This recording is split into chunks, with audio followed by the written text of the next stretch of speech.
আল্লাহ আমাদের বানিয়েছেন, পৃথিবীতে পাঠিয়েছেন, এখানে আমাদের প্রয়োজনটা কি, আমাদের এই অস্তিত্বের উদ্দেশ্যটা কি? আল্লাহ এর উত্তরে বলেছেন সূরা মুলক অধ্যায় নম্বর 67 আয়াত নম্বর 2। আল্লাহ বলেছেন আল্লাযী খালাকাল মাউতা ওয়াল হায়াতা, যে আল্লাহ সৃষ্টি করেছেন মৃত্যু ও জীবন পরীক্ষার জন্য। কে তোমাদের মধ্যে কর্মে উত্তম? আল্লাহ সৃষ্টি করেছেন জীবন ও মৃত্যু পরীক্ষার জন্য। কে তোমাদের মধ্যে কর্মে উত্তম? আল্লাহ পবিত্র কোরআনে বলেছেন সূরা আলে ইমরান অধ্যায় নম্বর 3 আয়াত 185।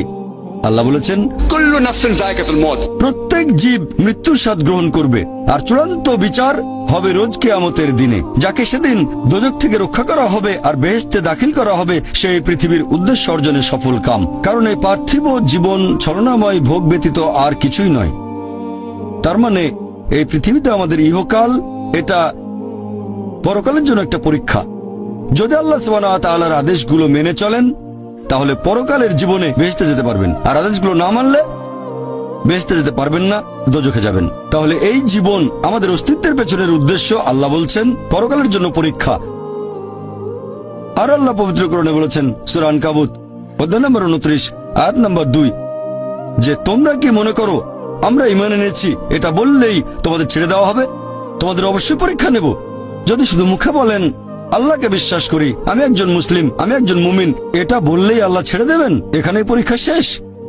আল্লাহ বলছেন তোমরা জানো না আমি পরীক্ষা করব? শুধু বললেন আমি একজন মুসলিম, শুধু মুখে বললেন আমি বিশ্বাসী, মুখে বললেন আমি আল্লাহর কাছে নিজের ইচ্ছাকে সমর্পণ করি, তাহলে আপনাকে ছেড়ে দেওয়া হবে না। আল্লাহ অবশ্যই পরীক্ষা করবেন। আল্লাহ পবিত্র কোরআনে বলেছেন সূরা বাকারা অধ্যায় নম্বর 2 আয়াত নম্বর 155 আমি অবশ্যই তোমাদের পরীক্ষা করব ক্ষুধার ভয় দিয়ে, জীবন আর ধন সম্পদের ক্ষয়ক্ষতি দিয়ে এবং ফল ও ফসলের ক্ষয়ক্ষতি দিয়ে। আর শুভ সংবাদ দাও তাদের যারা ধৈর্যশীল। আল্লাহ সবাইকে পরীক্ষা করবেন ভয় দিয়ে, ক্ষুধা দিয়ে, জীবন আর ধন সম্পদের ক্ষয়ক্ষতি দিয়ে, ফল ফসলের ক্ষয়ক্ষতি দিয়ে। আল্লাহ অবশ্যই পরীক্ষা করবেন। আর আল্লাহ এক একজনকে এক একভাবে পরীক্ষা করেন। আল্লাহ পবিত্র কোরআনে বলেছেন সূরা আনাম অধ্যায় নম্বর 6 আয়াত নম্বর 165। আল্লাহ বলেছেন যে তিনি কিছু মানুষকে অন্যদের তুলনায় বেশি মর্যাদা দান করেছেন। আল্লাহ সুবহানাহু ওয়া তাআলা কিছু মানুষকে অন্য মানুষদের তুলনায় বেশি মর্যাদা দিয়েছেন।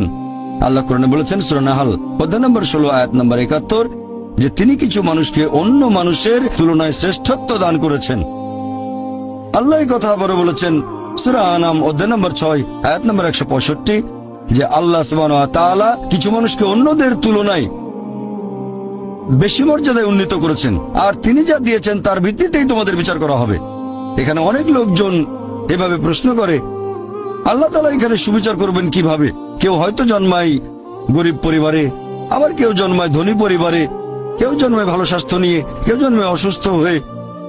এটাই তো অবিচার। আল্লাহ তাআলা সুবিচার করেন না। তিনি এইসব আলাদা মানুষের জন্য আলাদা বিচার করবেন কিভাবে? আমরা জানি যে পার্থিব জীবনে আছে জন্ম আর মৃত্যু, বিভিন্ন অসুখ হতে পারে, কেউ গরিব কেউ ধনী, এই সবই আসলে পরীক্ষা। আর আল্লাহ পবিত্র কোরআনে বলেছেন সূরা আনফাল অধ্যায় নম্বর 8 আয়াত নম্বর 28 আল্লাহ বলেছেন যে অবশ্যই তোমাদের ধন সম্পদ আর সন্তান সন্ততি এগুলো তোমাদের জন্য পরীক্ষা। এরপর সূরা মুনাফিকুন অধ্যায় নম্বর 63 আয়াত নম্বর 9 যে তোমাদের সম্পদ আর সন্তান সন্ততি যেন তোমাদেরকে আল্লাহ তাআলার স্মরণে উদাসীন না করে। আল্লাহ তাআলা এক একজন মানুষকে এক একভাবে পরীক্ষা করেন।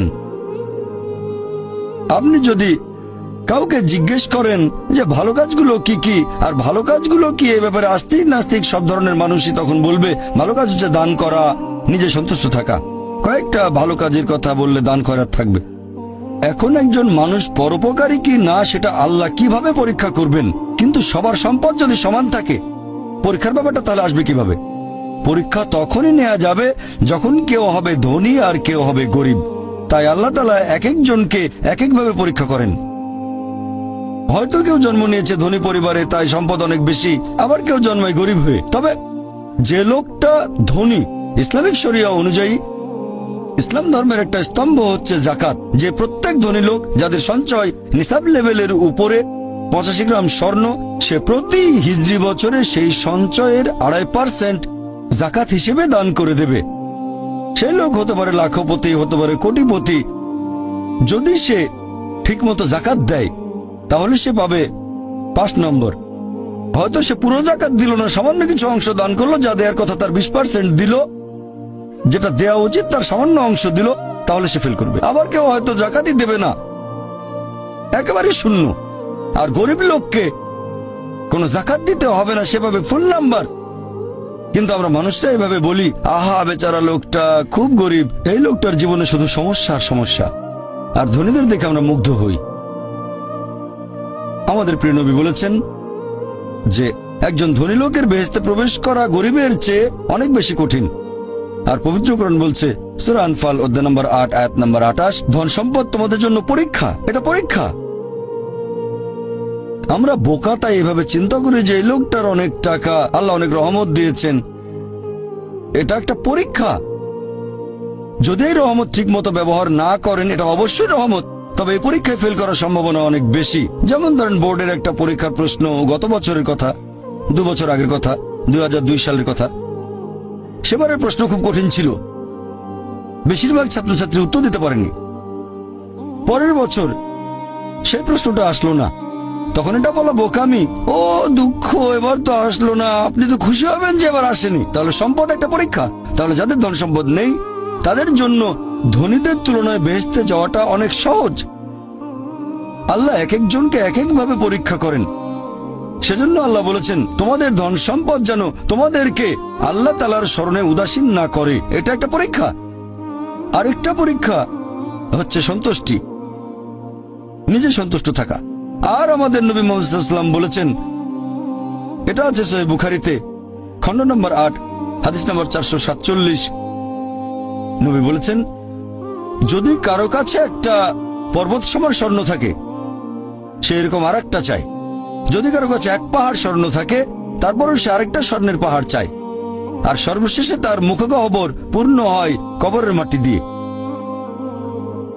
সে যত ধনী লোকই হোক, হয়তো সে পৃথিবীর মধ্যে সবচেয়ে ধনী লোক, তারপরও সে আরো বেশি সম্পদ চায়।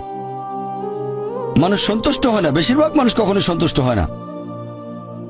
আল্লাহ পবিত্র কোরআনে বলেছেন, সূরা নিসা অধ্যায় নম্বর 4 আয়াত নম্বর 32, যে আল্লাহ যেটা দিয়ে অন্য মানুষকে শ্রেষ্ঠত্ব দান করেছেন, সেটার উপরে তোমরা কোন রকম লালসা করো না। এভাবে বলবেন না যে, হে আল্লাহ তুমি অমুককে অনেক সম্পদ দিয়েছো, অমুককে অনেক সুন্দর একটা গাড়ি দিয়েছো। এমন কিছু আল্লাহর কাছে চাইবেন না যেটা অন্য কাউকে আল্লাহ দিয়েছেন।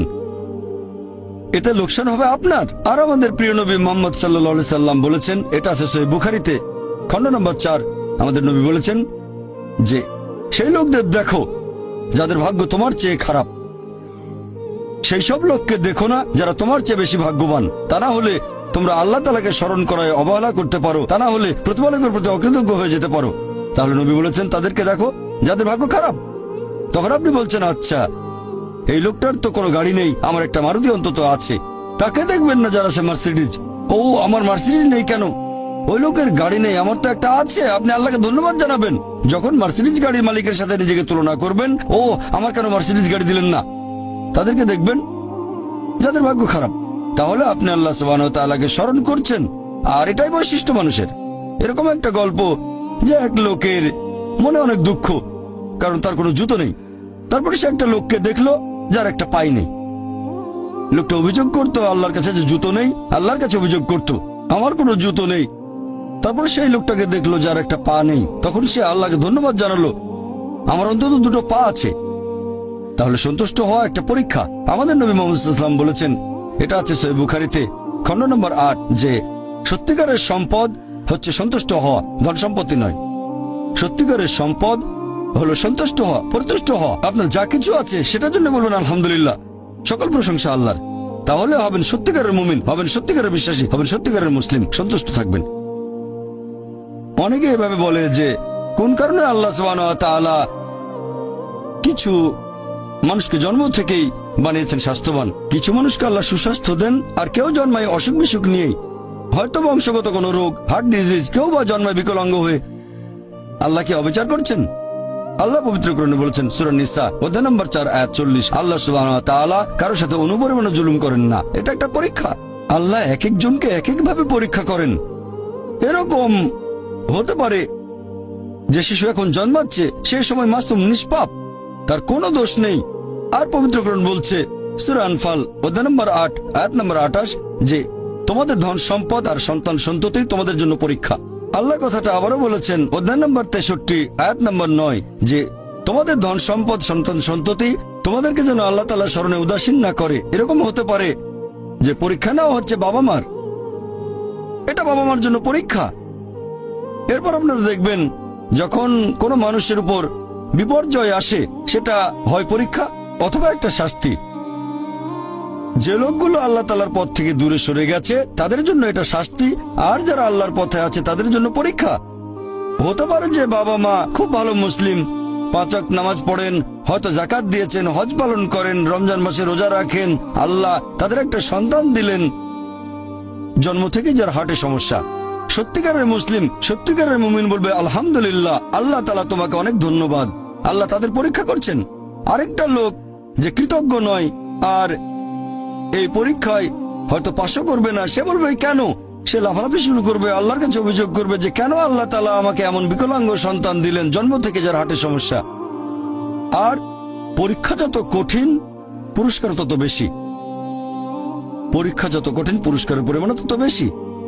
যেমন ধরেন আপনি পরীক্ষা দিচ্ছেন বিএ ডিগ্রি এক্সামিনেশন, যদি পাশ করেন তাহলে আপনি graduate, BA graduate in arts. তবে যদি এমবিবিএস পরীক্ষায় পাশ করেন তাহলে গ্র্যাজুয়েট হবেন, নামের আগে ডক্টর বসাবেন, ডক্টর। কিন্তু এমবিবিএস পরীক্ষায় পাশ করা এটা বিএ পরীক্ষায় পাশ করার চেয়ে অনেক বেশি কঠিন।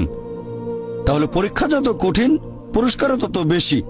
হতে পারে আল্লাহ এই বাবা মাকে সাধারণ বেহেশতে পাঠাতে চান না, পাঠাবেন জান্নাতুল ফেরদৌসে। তারা ধার্মিক, তারপরও আল্লাহ তাদের বেশি পুরস্কার দিতে চাচ্ছেন। আর এই কারণে আমাদের প্রিয় নবী মুহাম্মদ সাল্লাল্লাহু আলাইহি সাল্লাম বলেছেন, এটা আছে সুন্নান আল তিরমিজিতে, এক লোক জিজ্ঞেস করলো এই পৃথিবীতে কাকে সবচেয়ে বেশি পরীক্ষা দিতে হয়? নবী উত্তরে বললেন যে আল্লাহ সুবহানাহু ওয়া তাআলার সকল নবী রাসূলকে সবচেয়ে বেশি পরীক্ষা দিতে হয়। এরপরে যারা নবী রাসূলগণের ঘনিষ্ঠ, যারা নবী রাসূলগণের মতো, তারপরে যারা সাহাবীগণের মতো। আর একজন লোকের ঈমান যত বেশি মজবুত পরীক্ষাটাও তত বেশি কঠিন। তাকওয়া যত বেশি থাকে আল্লাহ তত কঠিন পরীক্ষা দেবেন। আপনি কোথাও এমবিবিএস নিয়ে পড়াশোনা করছেন কারণ বেশি নম্বর পেয়েছিলেন এইচএসসি-তে, সেজন্য এখানেও পরীক্ষা কঠিন। এমবিবিএস পাশ করাটাও বেশ কঠিন। তাহলে এখানেও নবী রাসূলগণের তাকওয়ার সাথে সাধারণ মানুষের তাকওয়ার কোনো তুলনায় হয় না। যেহেতু তারা ছিলেন নবী এবং রাসূল, তাই তাদেরকেও পরীক্ষা করা হয়েছে। কোন নবী রাসূলকে এই পরীক্ষা না নিয়ে ছেড়ে দেওয়া হয়নি। তাদের তাকওয়া লেভেল অনেক উপরে। নবী রাসূলকে অনেক বেশিবার পরীক্ষা করা হয়েছে সাধারণ মানুষের চেয়ে। আপনার বাচ্চা অনেক বেশি, অনেক কঠিন। তাহলে আপনার তাকওয়া যদি বেশি হয় আল্লাহ আপনাকে পরীক্ষা করবেন। সত্যিকারের মুমিন কোন বিপর্যয়ের মধ্যে পড়লে বলে সুবহানাল্লাহ, সকল প্রশংসা আল্লাহর, আলহামদুলিল্লাহ। সে ধরে নেয় এটা একটা পরীক্ষা। কোন বিপর্যয় আসলে সেটা হয় একটা পরীক্ষা অথবা একটা শাস্তি। নবীগণের তাকওয়া অনেক বেশি, তাদের জন্য এটা শাস্তি না, এটা পরীক্ষা। আর তারা পাশ করেছেন। যদি কারো জীবনে কোনো ভালো কিছু ঘটে সেটা হয় একটা পুরস্কার অথবা পরীক্ষা। সম্পদ হতে পারে পুরস্কার অথবা একটা পরীক্ষা। ভালো কোনো কিছু ঘটলে সেটা হয় পুরস্কার নয়তো একটা পরীক্ষা। অনেকে আল্লাহর পথ থেকে দূরে সরে যায়, তারপরে বলে আমাকে সম্পদ দাও, আল্লাহর সম্পদ দেন, তারপরে তারা পরীক্ষায় ফেল করে। তাহলে এই পৃথিবীতে তারা তাদের ইচ্ছে মতো আরামায়েশ করে, কিন্তু আখিরাতে শুধু ক্ষতিগ্রস্ত হয়। দান একটা পরীক্ষা, সন্তুষ্ট হওয়া পরীক্ষা, সন্তান সন্ততিও পরীক্ষা।